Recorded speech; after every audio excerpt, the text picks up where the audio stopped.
Hello everyone, मैं अभय कुमार मिश्रा आप सभी लोगों का स्वागत करता हूं आपके अपने चैनल एसडीएम क्लासेस में। आप सभी लोग कैसे हैं? आशा करता हूं आप सभी लोग अच्छे होंगे। मेरे प्यारे बच्चों, आज हम शुरू करने जा रहे हैं केमिस्ट्री का पहला लेसन, साइंस का पहला लेसन, रासायनिक अभिक्रिया एवं समीकरण। मेरे प्यारे बच्चों, मैंने पिछली वीडियोस में आपको धन आयन ऋण आयन के बारे में बताया था और आप लोगों ने उसका अच्छा अध्ययन किया होगा। उसी के बेसिस पर ये पूरा चैप्टर चलेगा, तो मैं आशा करता हूँ आप लोगों ने अच्छा अध्ययन किया होगा। चलिए बच्चों, शुरू करते हैं।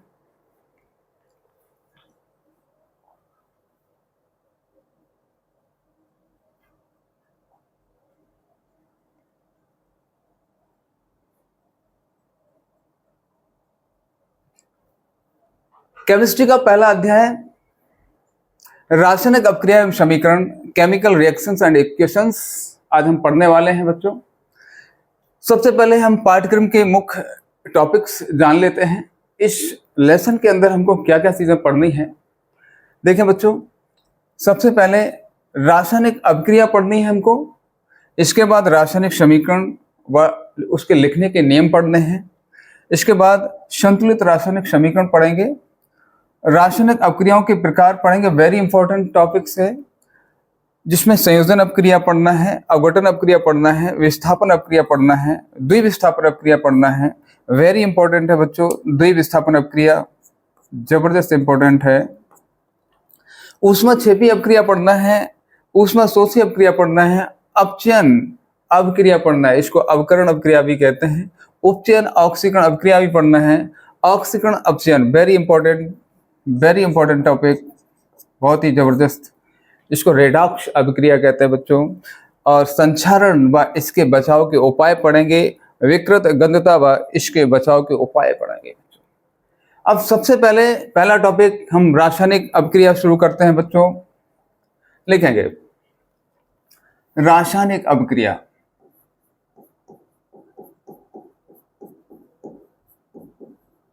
रासायनिक अभिक्रिया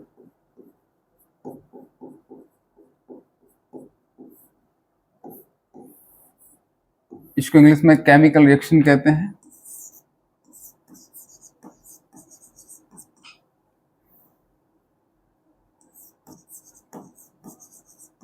केमिकल रिएक्शन। रासायनिक अभिक्रिया बच्चों क्या होती है, सबसे पहले जान लेते हैं थोड़ा सा। वह अभिक्रिया जिसमें एक या एक से अधिक पदार्थ मिलकर एक नया पदार्थ बनाते हैं। वह अभिक्रिया जिसमें एक या एक से अधिक पदार्थ मिलकर एक नया पदार्थ बनाते हैं, रासायनिक अभिक्रिया कहलाती है बच्चों। लिख लेते हैं इसको हम। वह अभिक्रिया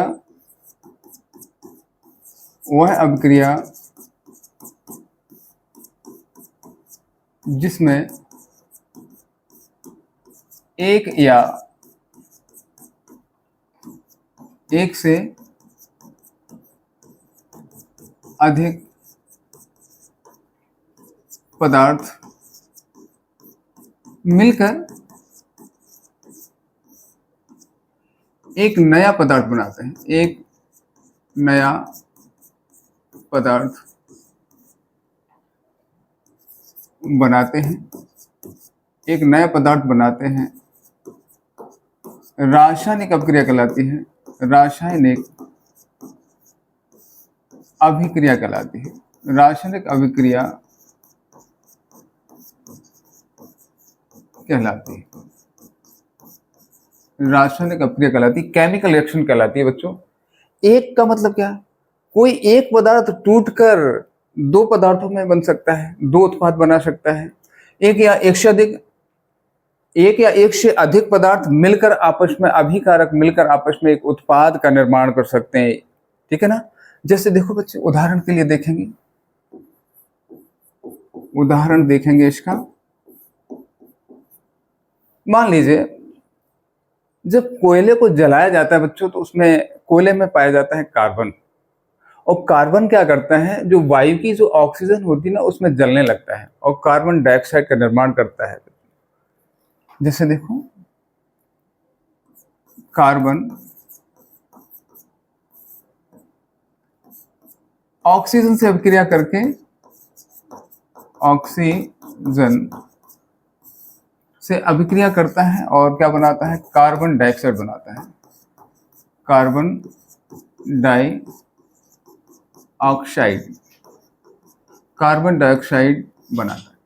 मेरे प्यारे बच्चों, इस कार्बन को सूत्र के रूप में लिख दीजिए। ये सॉलिड होता है बच्चों कार्बन, ऑक्सीजन एक गैस के रूप में होती है और ये दोनों ही जो है आपस में क्रिया करके क्या बना लेते हैं, CO2 बना लेते हैं। मेरे प्यारे बच्चों, ये दोनों ही जो अभिक्रिया करते हैं या अभिकारक कहलाते हैं। जो सबसे पहले अभिक्रिया करते हैं वो अभिकारक कहलाते हैं और जो इसके बाद जो बनता है वो उत्पाद कहलाता है। ये रिएक्टेंट कहलाते हैं और ये प्रोडक्ट कहलाता है। बच्चों जो कार्बन है, ये कार्बन है और एक है ऑक्सीजन है, ऑक्सीजन, और बनता क्या है, carbon dioxide, carbon dioxide, dioxide. अब देखिए जो कार्बन है बच्चों, ये कार्बन के गुण अलग प्रकार के होते हैं, इसकी प्रॉपर्टीज जो होती है वो अलग प्रकार की होती है। जो ऑक्सीजन होता है उसकी प्रॉपर्टीज अलग प्रकार की होती है।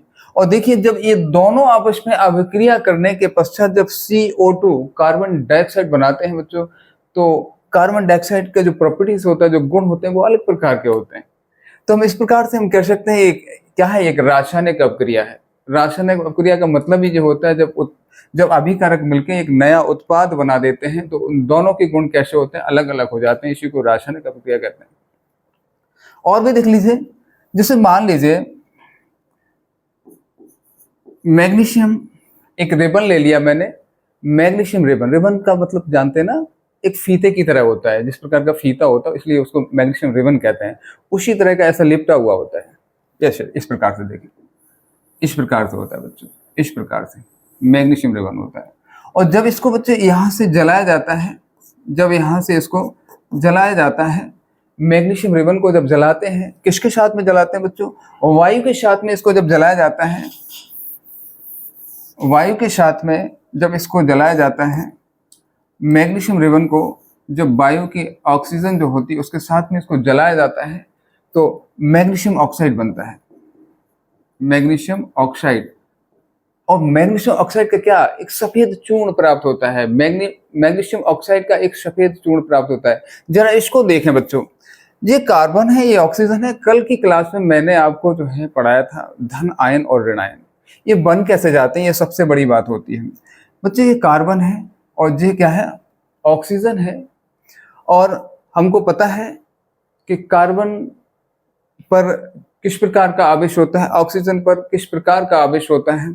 इसी प्रकार मैग्नीशियम पर किस प्रकार का आवेश होता है, ऑक्सीजन पर किस प्रकार का आवेश होता है। इसको कहेंगे मैग्नीशियम पर +2 आवेश होता है और इस पर -2 आवेश होता है बच्चों ऑक्साइड पर। दरअसल क्या, जब भी ऑक्सीजन जब किसी के साथ बनता है तो वो ऑक्साइड कहलाता है, ऑक्सीजन नहीं कहलाता। उसमें ऑक्सीजन जब कहलाता है जब वो बिल्कुल स्वतंत्र अवस्था में बनता है।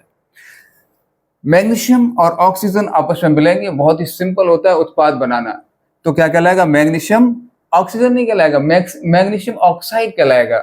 अब मैंने मान लीजिए रख दिया MgO, और मुझको पता नहीं था कि इसका जो फॉर्मूला, जो रासायनिक सूत्र बन रहा है वो MgO ही बन रहा है। तो मैंने क्या किया, इसका आयन को चेक करेंगे। मैग्नीशियम पर कितना होता है, +2 आयन होता है, और ऑक्साइड पर कितना होता है, -2 आयन होता है। ये दोनों ही आयन प्लस माइनस बराबर है, ये दोनों कैंसिल हो जाएंगे और क्या बन जाएगा, MgO बन जाएगा, मैग्नीशियम ऑक्साइड बन जाएगा बच्चों। अब देखिए जरा इसको बैलेंस कर लेते हैं। बैलेंस करने का बहुत ही सिंपल नियम है, अभी बैलेंस के नियम आपको हम पढ़ाएंगे, ठीक है। उसके पहले हम बता देते हैं, इधर देखें Mg बराबर है, इधर O का कितना है, O के 2 परमाणु है यहाँ पर। अब यहाँ पे कितना, 1 परमाणु है। जब भी बैलेंस बच्चों करा जाता है तो हमेशा आगे से किया जाता है, पीछे नहीं लगाया जाता कभी भी परमाणु, ठीक है। इधर O का कितना, 2 परमाणु है, तो O के 2 करना है तो बच्चों इधर बढ़ा देंगे 2। अब देखो O का बैलेंस हो गया, लेकिन मैग्नीशियम का बिगड़ गया। मैग्नीशियम के कितने हो गए, 2 हो गए, तो इधर मैग्नीशियम के कितने बढ़ा देंगे, 2 परमाणु। ये बैलेंस हो गया बच्चों। समझ में आ गया होगा कि रासायनिक अपक्रिया किस प्रकार से होती है। जो अभिकारक होते हैं उसके गुण अलग प्रकार के होते हैं, जब वो आपस में क्रिया कर लेते हैं तो एक नया उत्पाद बनाते हैं, और जो नया उत्पाद बनता है उसकी प्रॉपर्टीज अलग होते हैं, अभिकारक से हटके होते हैं। ठीक है, जो आपस में अपक्रिया करते हैं वो अभिकारक कहलाते हैं, और जो बनता है वो उत्पाद कहलाता है। ठीक है बच्चों, इसकी दूसरी परिभाषा देंगे हम, एक अथवा में इसकी दूसरी परिभाषा लिखेंगे अथवा में।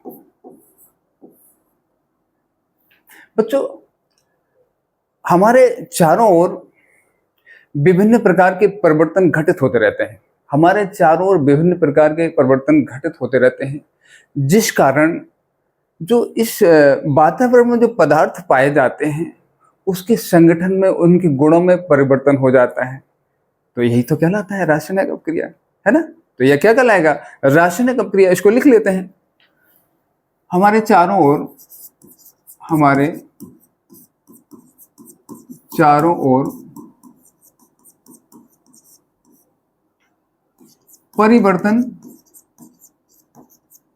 परिवर्तन घटित होते रहते हैं। देखो बच्चों, हम किस में रह रहे हैं? हम वातावरण में है, एटमॉस्फेयर है हमारे चारों ओर, और इस एटमॉस्फेयर में गैसों का बढ़ना, घटना, कम होना, ये तो परिवर्तन होता ही रहता है। तो पक्की बात है कि जब इसमें जो पदार्थ पाए जा रहे हैं इस वातावरण के अंदर, तो उनके संगठन में, गुणों में परिवर्तन आएगा कि नहीं आएगा? कभी CO2 बढ़ेगी, कभी कम होगी, कभी कोई गैसेस बढ़ेगी, कभी कोई गैसेस कम होगी, इस प्रकार से, है ना। हमारे चारों ओर परिवर्तन घटित होते रहते हैं,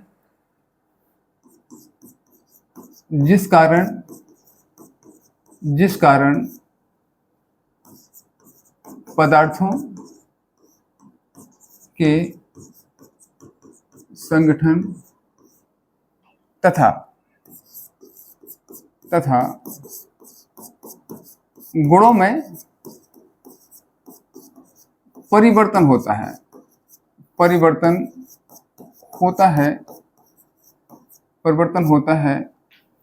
जब परिवर्तन होगा तो क्या है? इसी को तो रासायनिक संघटन कहते हैं। इसी को क्या कहते हैं बच्चे? रासायनिक अपक्रिया कहलाती है। रासायनिक अभिक्रिया कहलाती है। रासायनिक अभिक्रिया कहलाती है। मेरे प्यारे बच्चों, जो रासायनिक अपक्रिया है वही तो रासायनिक परिवर्तन है। जी हाँ, जो रासायनिक अपक्रिया हो रही वही तो रासायनिक परिवर्तन है। और रासायनिक अपक्रिया में क्या होता है? जो अभिकारक होते हैं, जो आपस में अपक्रिया करते हैं, एक नया पदार्थ बनाते हैं। और रासायनिक परिवर्तन में क्या होता है? रासायनिक परिवर्तन के अंदर जो पदार्थ होते हैं उनकी जो आंतरिक संरचना है वो बदल जाती है। आंतरिक संरचना क्या हो जाती है बच्चों? बदल जाती है। ठीक है ना।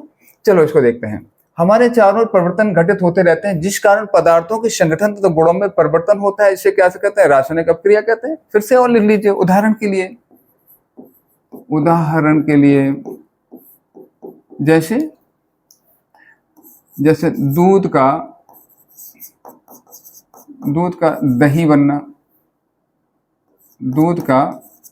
दही बनना, ये क्या है? कागज का जलना,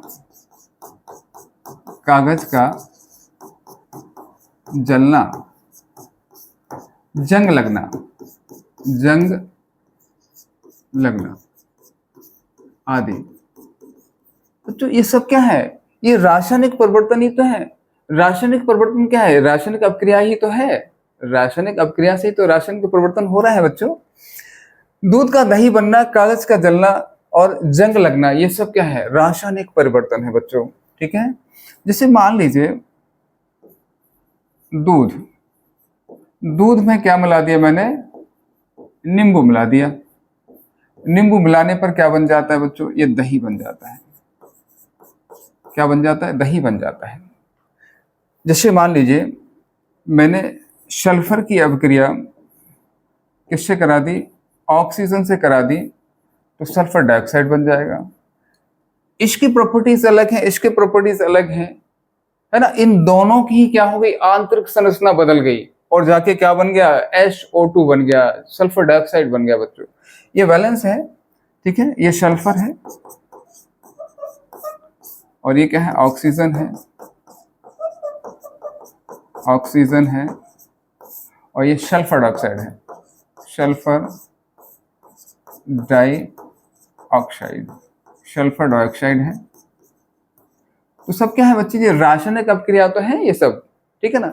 अब परिवर्तन की बात आई है बच्चों, तो थोड़ा सा परिवर्तन के बारे में समझ लेते हैं। परिवर्तन दो प्रकार के होते हैं। परिवर्तन परिवर्तन दो प्रकार के होते हैं, दो प्रकार के होते हैं। नंबर एक, भौतिक परिवर्तन। भौतिक परिवर्तन, इसको बच्चों फिजिकल सेंसेस कहते हैं, इंग्लिश में फिजिकल चेंजेस कहते हैं, फिजिकल चेंजेस कहते हैं, फिजिकल चेंजेस कहते हैं। पदार्थ में ऐसा परिवर्तन जो पदार्थ की अवस्था, रंग, आकृति इत्यादि गुणों में परिवर्तन तो करता है, लेकिन इसकी पदार्थ की आंतरिक संरचना में कोई परिवर्तन नहीं होता है, तो इसको क्या कहते हैं, भौतिक परिवर्तन कहते हैं। लिख लेते हैं इसको हम। पदार्थ में ऐसा परिवर्तन, पदार्थ में ऐसा परिवर्तन जिसमें पदार्थ की अवस्था,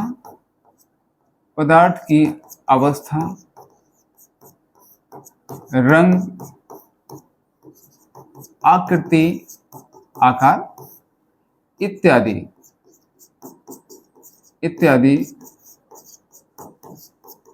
गुणों में तो परिवर्तन होता है,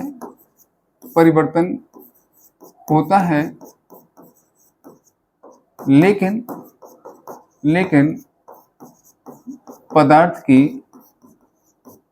पदार्थ की आंतरिक संरचना नहीं बदलती है।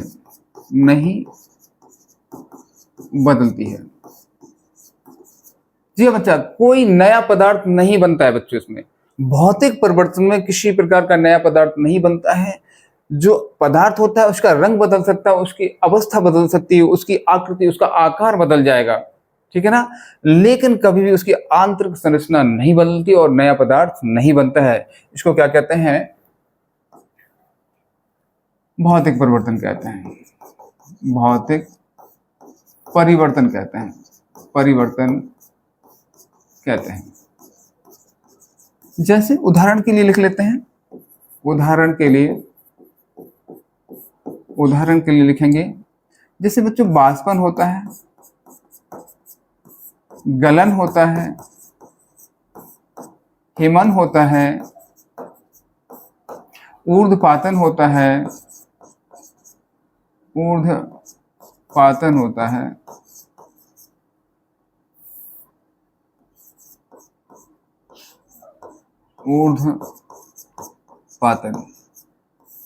आदि।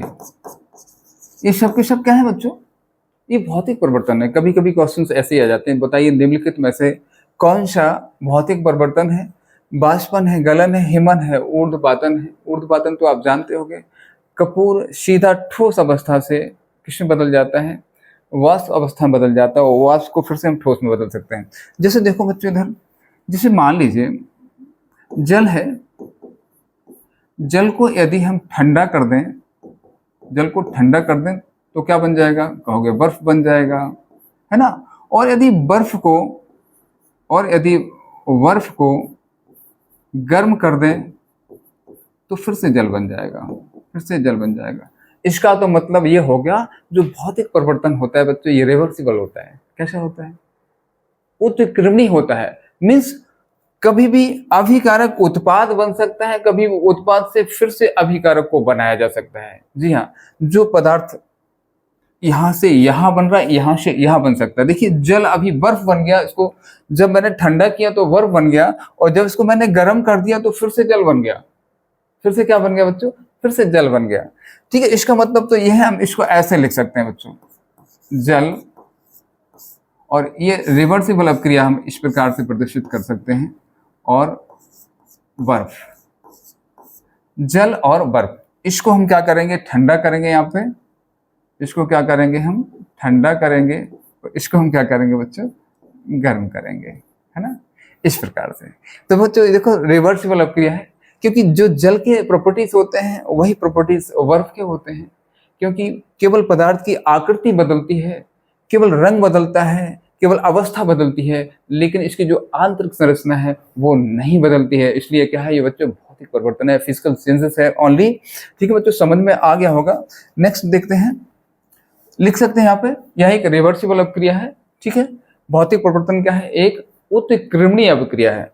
चलिए नेक्स्ट देखें, रासायनिक परिवर्तन देख लेते हैं बच्चों। दूसरा, रासायनिक परिवर्तन। रासायनिक परिवर्तन एक केमिकल चेंजेस कहलाता है बच्चे, केमिकल चेंजेस कहलाता है। पदार्थ में ऐसा परिवर्तन जो पदार्थ की आंतरिक संरचना को बदल देता है तथा नए पदार्थ बनते हैं, इसको क्या कहते हैं? रासायनिक परिवर्तन। लिख लेते हैं इसको, पदार्थ में ऐसा परिवर्तन जो पदार्थ की आंतरिक संरचना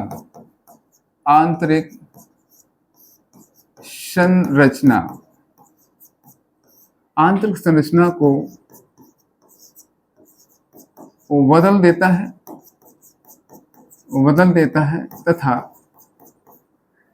एक नया पदार्थ बनता है। एक नया पदार्थ बनता है। एक नया पदार्थ बनता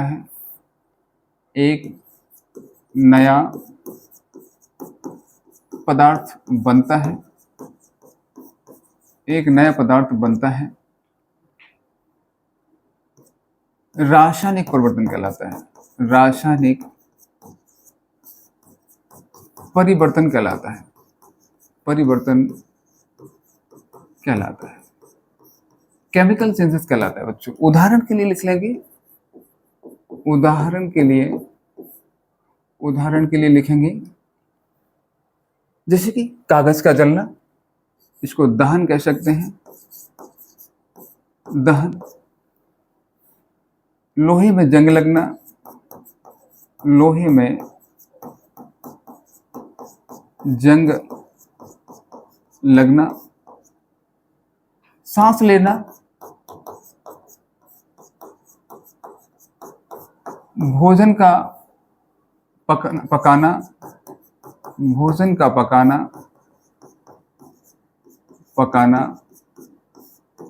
भोजन का पचना, भोजन का पचना इत्यादि। ये सब के सब बच्चे क्या हैं? एक केमिकल चेंजेस हैं। भोजन का पकाना भी तो क्या है? जब अभिकारक मिलते हैं तो भोजन जाके, जैसे मान लीजिए आटा को मला मैंने और क्या बना देते हैं हम? रोटी बना देते हैं। तो रोटी कभी आटा नहीं बन सकती इसके बाद, ठीक है ना, मतलब इसकी आंतरिक संरचना बदल गई है ना।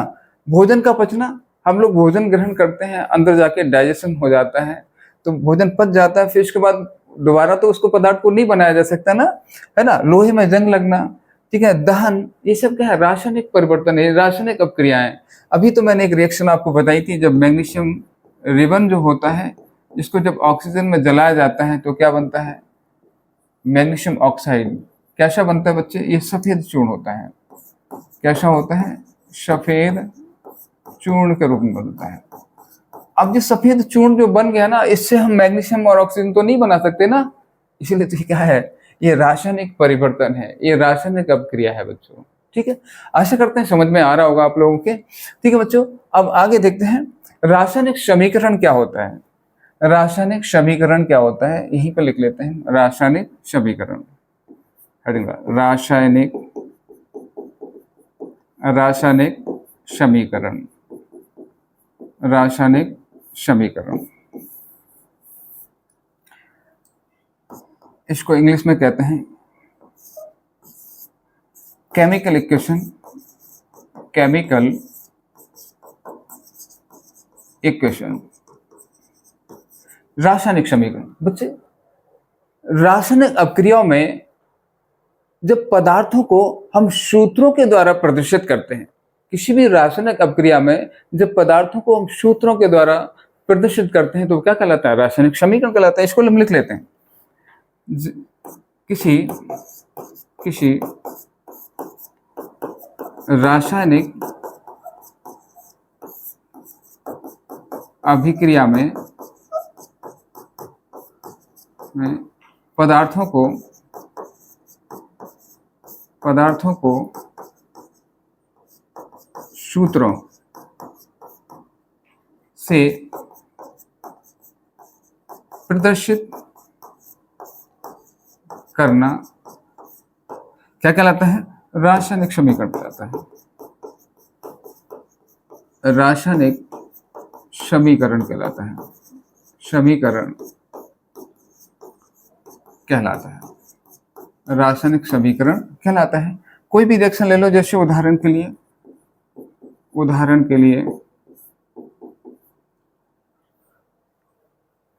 ले लीजिए, हाइड्रोजन ऑक्सीजन से अभिक्रिया करके जल बना लेता है बच्चों। क्या बना लेता है, हाइड्रोजन ऑक्सीजन से अभिक्रिया करके क्या बना लेता है, जल बना लेता है। तो ये क्या है, एक रासायनिक समीकरण है।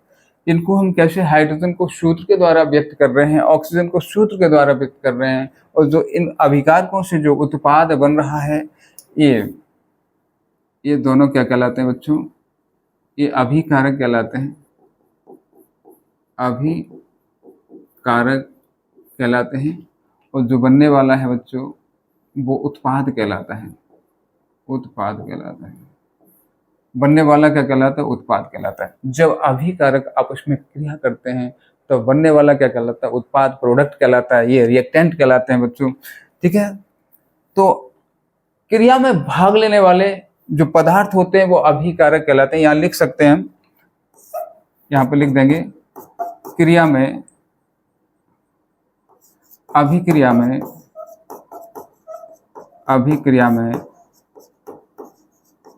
वो भाग लेने वाले पदार्थ अभिकारक कहलाते हैं, अभिकारक कहलाते हैं। तथा अभिक्रिया के पश्चात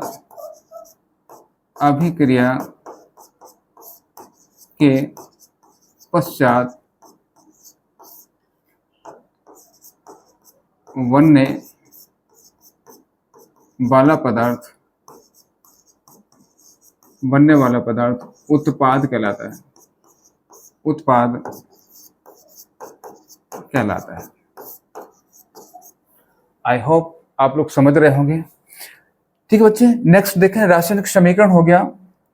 अब मैं आपको रासायनिक समीकरण बनाने का, लिखने का नियम बता देता हूं। रासायनिक समीकरण, रासायनिक समीकरण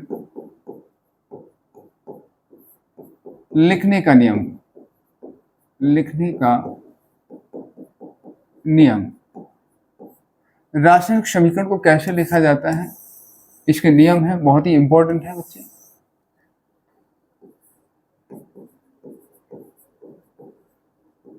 rules for writing chemical equation, chemical equations. देखें, नंबर पहला नियम देखेंगे बच्चों, पहला नियम देखें, दो अभिकारकों तथा दो उत्पादों के बीच में सदैव प्लस का चिन्ह लगाया जाता है। दो अभिकारकों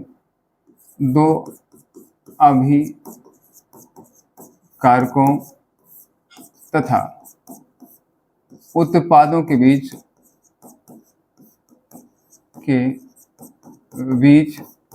सदैव प्लस का चिन्ह लगाया जाता है। जैसे कोई रिएक्शन ले लेते हैं, Zn की अभिक्रिया H2SO4 से करा दीजिए। Zn की अभिक्रिया H2SO4 से करा देंगे तो ZnHO4 बनेगा और H2 गैस के रूप में निकल जाएगा। देखो बच्चों, दो अभिकारक हैं, इन दोनों अभिकारकों के बीच, और ये क्या है, दो उत्पाद हैं, इन दोनों के बीच क्या लगाया जाता है, प्लस का चिन्ह प्रयोग किया जाता है, हमेशा किया जाता है। ये नियम है, रासायनिक समीकरण लिखने का नियम है। पहला नियम। दूसरा नियम देखेंगे, दूसरा नियम देखें, अभिकारकों को हमेशा बाएं तरफ लिखा जाता है, उत्पादों को हमेशा दाएं तरफ लिखा जाता है। लिख लेंगे इसमें, अभिकारकों को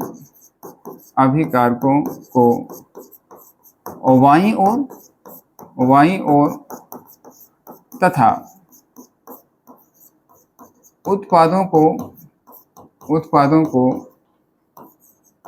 दाईं ओर लिखा जाता है।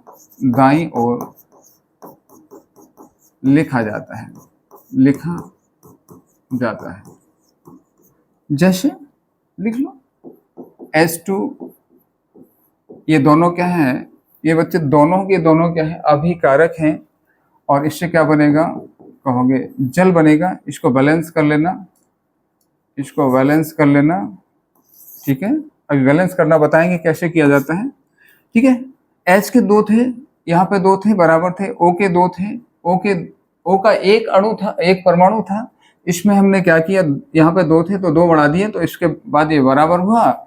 लेकिन यहाँ पे H के कितने, 4 परमाणु हो गए, 2 से 2 का मल्टीप्लाई करना पड़ेगा, तो इधर अपन को क्या करना है, 2 परमाणु इसके H के बढ़ाने पड़ेंगे, ठीक है। चलिए, ये क्या है बच्चों, ये अभिकारक है। ये क्या है, अभिकारक है, ये क्या है बेटा, ये उत्पाद है, तो नियम क्या कहता है, अभिकारकों को बाएं तरफ लिखा जाता है, उत्पादों को दाएं तरफ लिखा जाता है। तीसरा नियम लिखेंगे,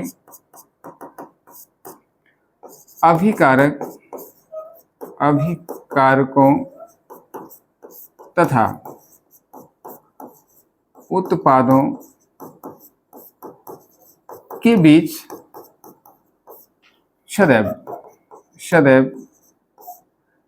तीर का निशान,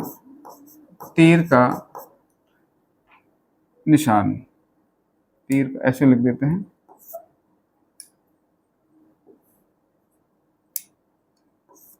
तीर का निशान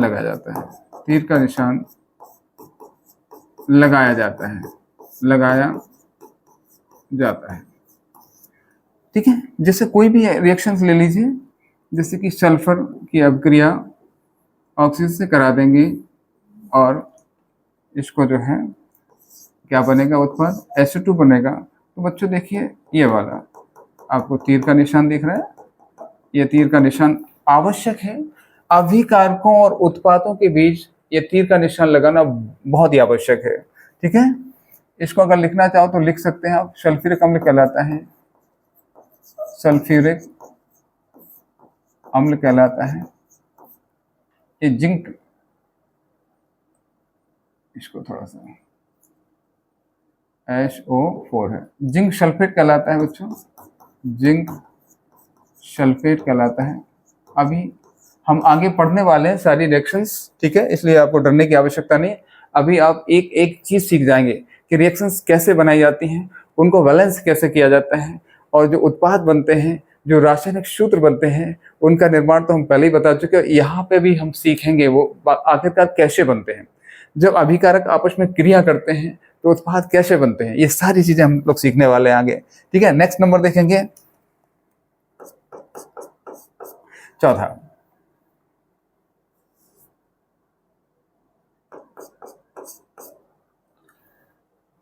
बच्चों, यदि जो है अभिकारकों से उत्पाद और उत्पादों से अभिकारक यदि अभिक्रिया उत्क्रमणीय हो रही है तो इसको एक रिवर्सिबल चिन्ह से प्रदर्शित किया जाता है।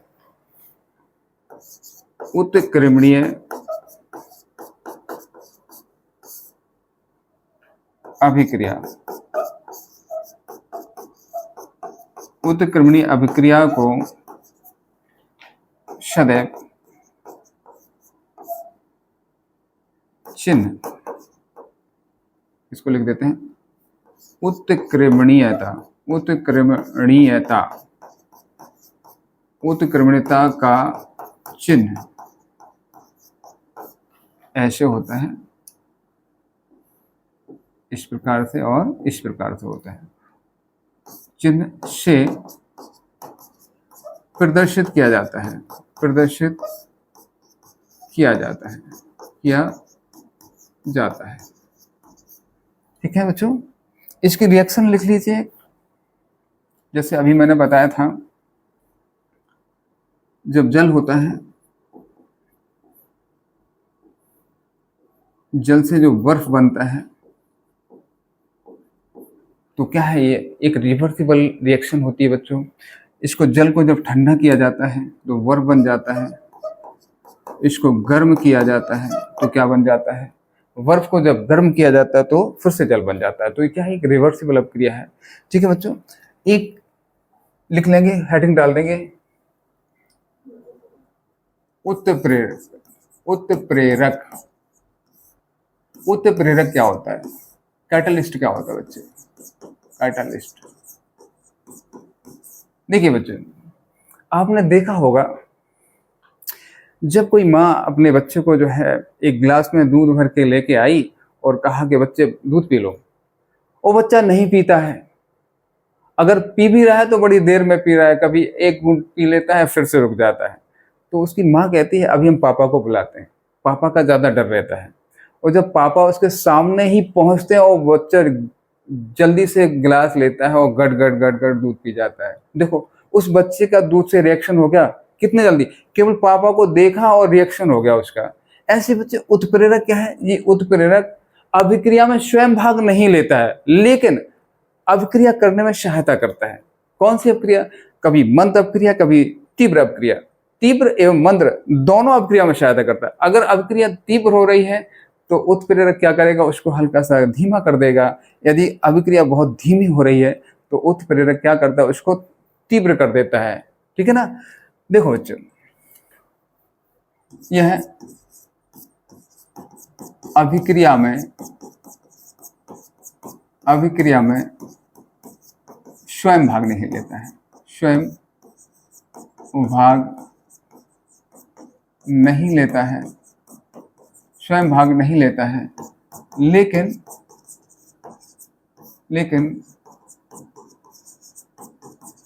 अभिक्रिया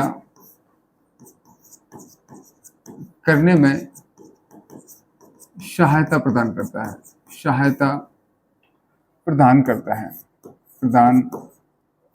सहायता प्रदान करता है, सहायता प्रदान करता है। जी हाँ बच्चे, अभी मैंने बताया था आपको कि अगर रिएक्शन बहुत ही ज़्यादा तीव्र हो रही है, यदि रिएक्शन कैसी हो रही है बच्चों, बहुत ही ज़्यादा तीव्र हो रही है, तो उत्प्रेरक का कार्य है उस रिएक्शन को कैसा करना, धीमा करना। क्यों, कभी कभी अगर एकदम रिएक्शन हो जाती है, तीव्र रिएक्शन हो जाती है तो विस्फोट होने का डर होता है। तो अभिकारक क्या करेगा, उसको थोड़ा सा धीमा कर देगा, रिएक्शन आराम से हो जाए।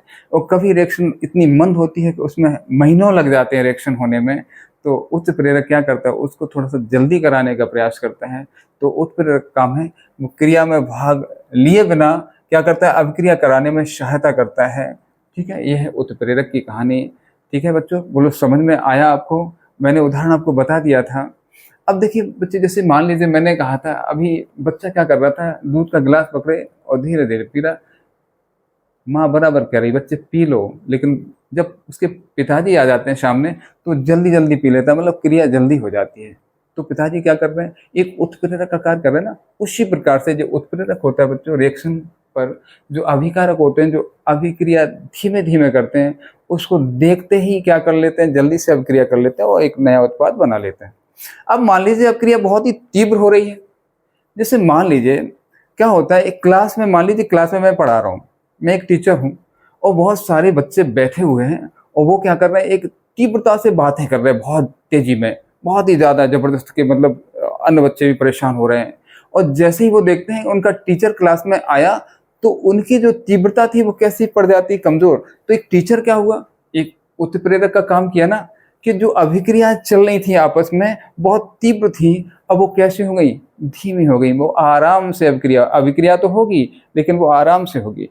तो एक टीचर ने क्या किया, एक उत्प्रेरक का कार्य, मतलब तीव्र हो रही थी उसको कैसा कर दिया, हल्का धीमा कर दिया।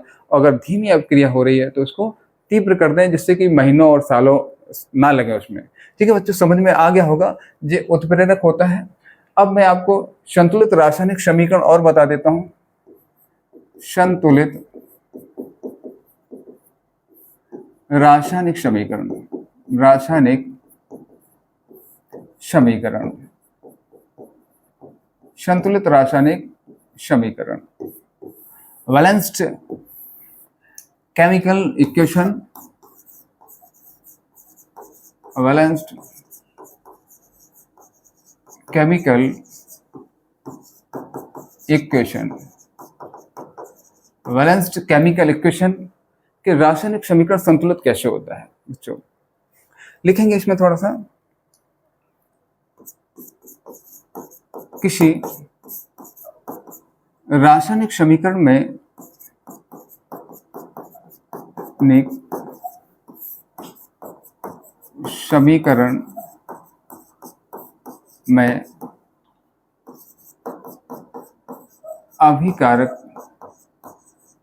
अभिकारकों के परमाणुओं की संख्या, अभिकारकों के परमाणुओं की संख्या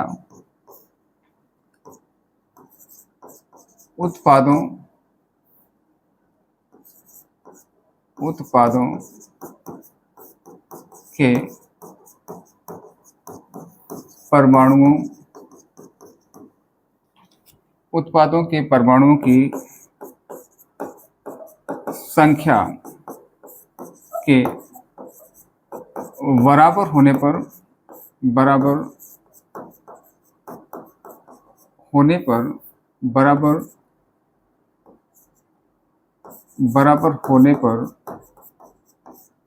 समीकरण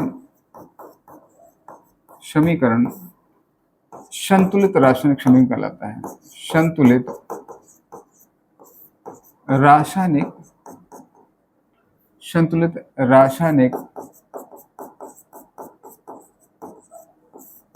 समीकरण कहलाता है, समीकरण कहलाता है।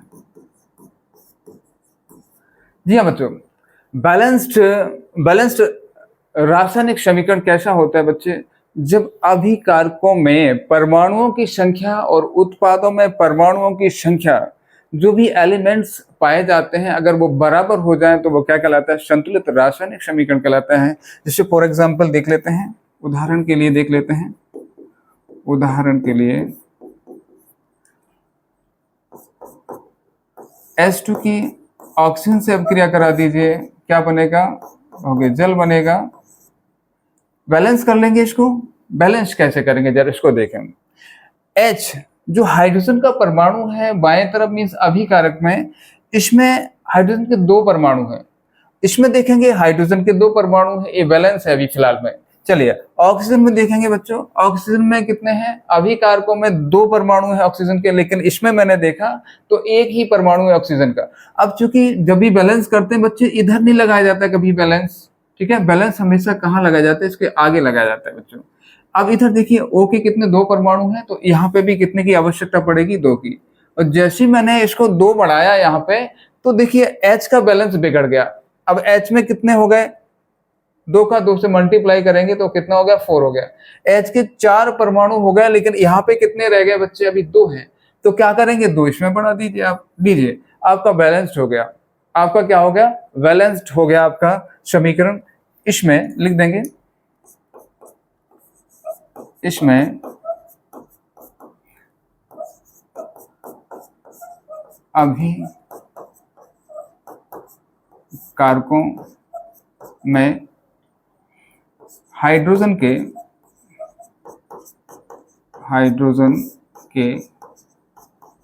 4 परमाणु तथा ऑक्सीजन के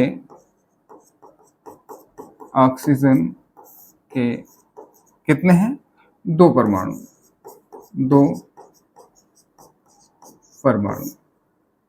चलो इसमें दूसरा लिख देते हैं, इसमें भी देख लो, उत्पादों में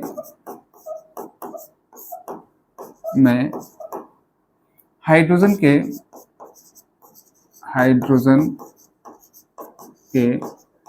4 परमाणु तथा ऑक्सीजन के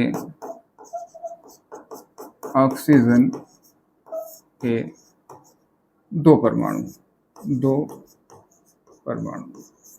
इसका मतलब तो पक्का हो गया कि दोनों का बैलेंस बराबर हो गया। अभी कारकों में परमाणुओं की संख्या और उत्पादों में परमाणु की संख्या बराबर है। तो इसका मतलब क्या है, जिस समीकरण जो दिया गया वो कैसा है, एक संतुलित रासायनिक समीकरण। बोलो बच्चे, हमारी क्लास, आज की क्लास आपको कैसी लगी? आशा करते हैं आपको सब कुछ समझ में आया होगा। अगर आपको कुछ भी समझ में ना आया हो तो आप कमेंट्स करके जरूर बताएं बच्चों। अब जो नेक्स्ट क्लास बच्चे होने वाली है, वेरी इंपॉर्टेंट, हम लोग पढ़ेंगे विभिन्न प्रकार की रासायनिक अभिक्रियाएं, जो कि एक जबरदस्त इंपॉर्टेंट फैक्टर है आपका। ठीक है, इसमें सारी चीजें हम फिर से देखेंगे। रासायनिक सूत्रों का निर्माण कैसे होता है, अभिकारक किस प्रकार से अभिक्रियाएं करते हैं और उत्पाद कैसे बनते हैं। आपको इसमें कोई भी चीज रटना नहीं है, आप एक एक चीज आपको समझ में आएगी। ठीक है, ठीक है बच्चों, इसी के साथ मैं आप लोगों से विदा लेता हूं और मिलता हूं नेक्स्ट वीडियो में। तब तक के लिए जय श्री कृष्ण, जय श्री राधे।